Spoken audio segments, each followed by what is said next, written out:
A common thing you hear people say when they're trying to criticize the idea of social programs or social democracy, um, or just, basic welfare, safety net programs is, oh, well, there are people who will take advantage of them. Okay. And this has been a guiding principle in American policymaking regarding social programs for a generation, since before I was born. Reagan was decrying the welfare queen, the lady who drives around in a Cadillac and has 5 EBT cards or whatever, like crazy nonsense bullshit he made up. And so since then, these programs have been actively, politicians have been at war with social spending and welfare programs. Not just Republicans. Bill Clinton did welfare reform, and it's been constantly chipped away at and chipped away at. And another one of the things that that the right and neoliberals in general know is that they can reduce the amount of usage of social programs like welfare or whatever else by using means testing and exorbitant amounts of paperwork, and you got to make sure you're in this bracket of income, and you got to make sure you don't make this much of that, and and you have to live in an area that this and that, and your taxes have to be a certain amount every year. They put up as many hurdles as they can in between you and the program. And this is by design. This isn't just, we just got to make sure.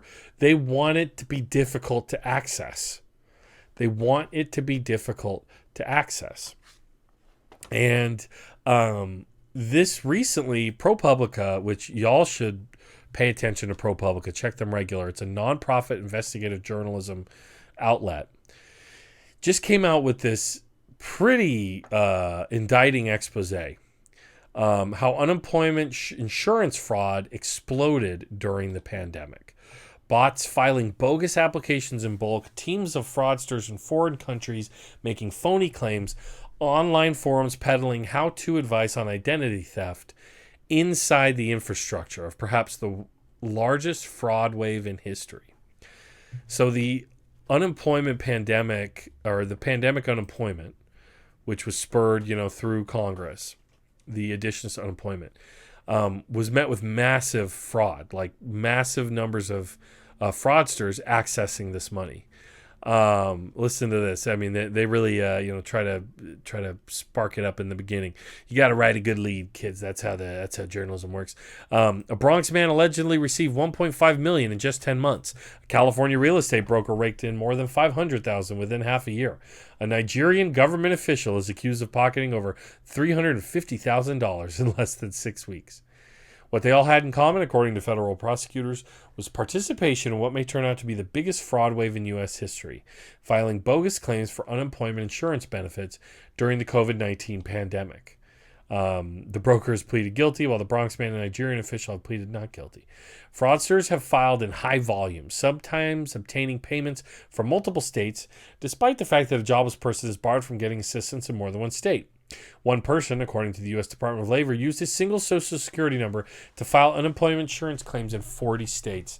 29 states paid up, sending $222,000. But the problem extends far beyond a plague of solo scammers. A ProPublica investigation reveals that much of the fraud has been organized, both in the U.S. and abroad.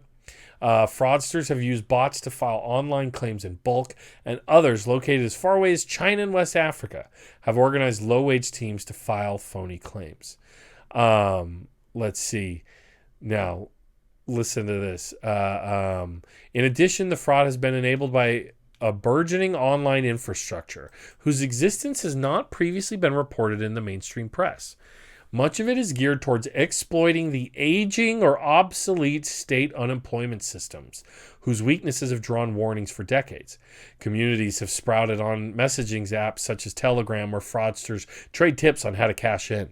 Hustlers advertise their techniques or sauces, come get the secret sauce, for filing bogus claims, along with special instructions on how to get around security checks.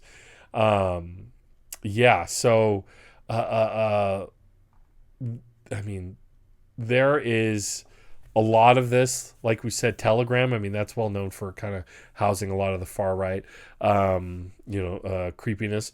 Let's hear. This is spokesperson for the Texas Workforce Commission, quote, "The system was the victim of what is one of the largest internet crimes in history, perpetrated against all 50 states at extraordinary levels."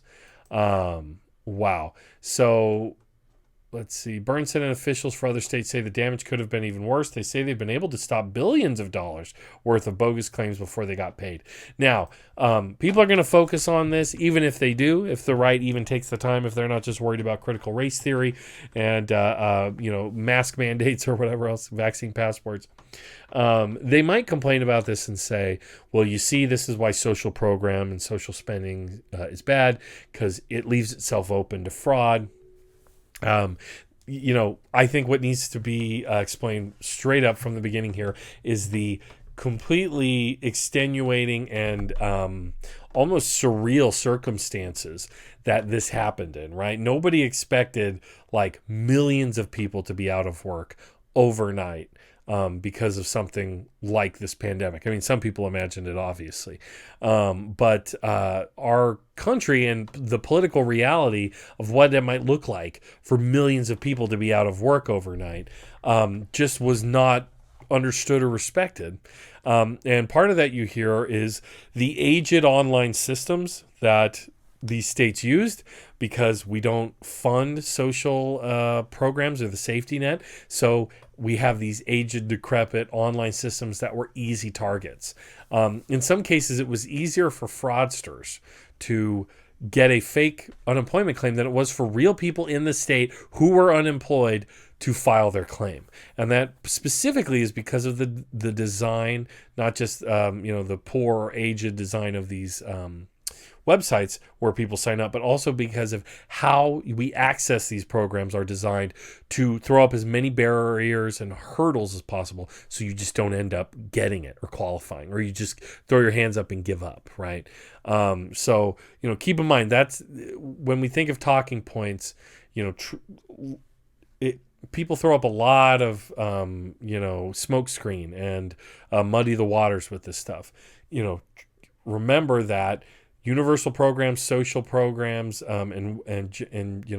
social safety net and welfare programs, when applied broadly and systemically and funded, there's actually a lot less fraud in them because the system actually works. It's not it's not in an aged, decrepit system. And keep in mind that this system was tested. All these various state systems that got, where they funded fraudsters,